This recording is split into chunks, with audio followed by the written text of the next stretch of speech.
Okay, so first I'm going to read you what I quoted from Life Without Ed. It's something that I've picked up is quoting self-help books.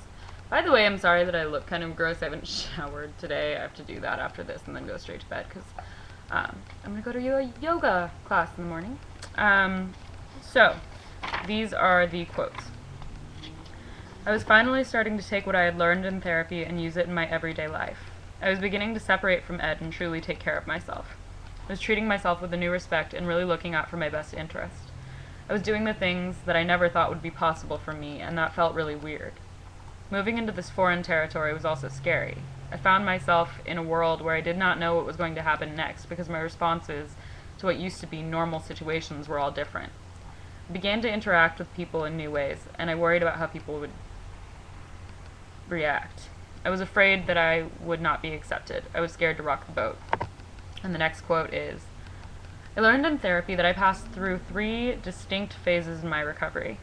First, I experienced the feeling guilty phase. Then the weird portion of my recovery slowly began, which led me to my favorite part, amazing. I call it my guilty, weird, amazing progression. You might find yourself somewhere in this very same process, or you might discover that you passed through another phase that I did not experience. Regardless of what particular stages you go through in your recovery, it is important to keep moving forward. If I had stopped when I reached the guilty or weird phases, I never would have gotten to the amazing life that I experience today. If you keep walking, you too will reach a point that feels amazing. You may choose to call this part wonderful, fantastic, or some other variety of amazing, but don't call it unbelievable. Believe it. So this is what I journaled after writing those down. I've never thought of the things I have in the past begun to experience, experienced, or am currently experiencing as phases of recovery. I guess I always remained sort of closed-minded the entire time for one reason or another. I think I feared being well, also for many different reasons. And I've always felt ashamed to say that because I thought I'd be judged as somehow bad. But I'm thinking right now. Looking back, everyone has always known because it's the same for everyone with an eating disorder. To be afraid of wellness is the same thing as to be afraid to let go of the illness, addiction, disease, whatever you want to call it. I'd say that I should go to sleep, except that I'm not tired in the least. I'm on a roll here, I think, and I have to be in San Francisco for my assessment in just under 4 hours. If I don't go back to sleep, I can continue reading, unpack a bit more. I had woken up in the middle of the night. Go throw the trash out, and dare I even think it, possibly my scale with it, and then get ready. Call my dad to get him to look up directions for me. Something is very wrong with my laptop again. And then go get breakfast and head out.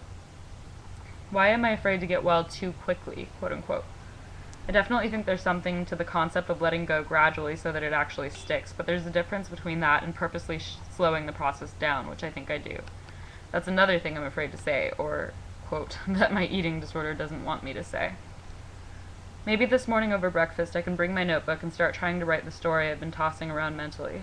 My story, really, but in fiction form. A sort of dark, symbolic, realistic fairy tale that allows all goods and evils to entwine and coexist. Only if it isn't too much of a mindfuck.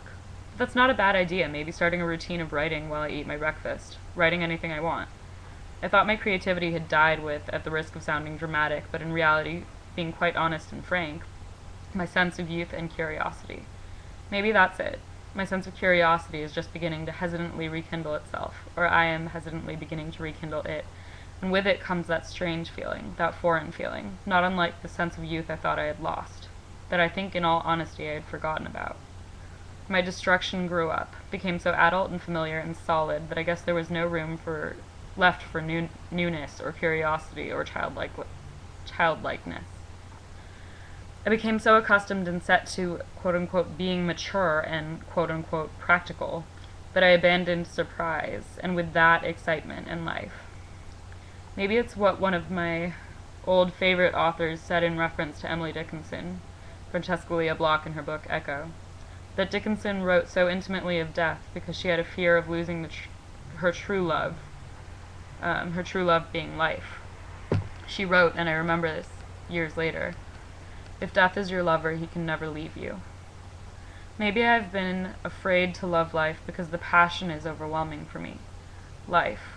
Like tonight, cold and raining outside, and lovely here with my candles, the sound from the street rising and sharing itself, the cars. So fucking magical somehow, and I don't get to keep it.